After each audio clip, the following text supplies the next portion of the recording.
قاطعه مع الماضي. بغينا دابا ندخلوا دابا المغرب بغى يستقبل كاس العالم. المغرب عنده فروق وطنيه في المستوى العالي، وكنقلبوا اليوم الفينال ديال الشامبيونز ليغ ما كاينش فرقه مغربيه.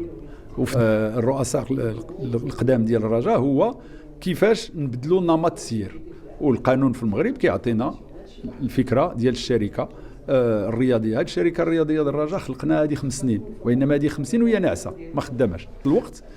كنشكروا المستثمر اللي قبل يدخل معنا في هذا الفرق، في هذا يعني هذا المشروع الجديد. هو هذا المستثمر غيجي 150 مليون ديال الدرهم. دونك الشركه اللي عندنا اليوم كانت ناعسه 5 سنين غنقويوها وغتولي عندها 250 مليون ديال الدرهم في راس مال. مشى المديونيه، الرئيس مشى، خصنا نخرجوا منها، وهي الفكره ديال الاساسيه قاطعه مع الماضي ونمشيو نمط جديد. الشركه الجمعيه غتكون هي مساهمه عندها 40% في الشركه، لكن التسيير العقلاني شركه اللي غيكون عندها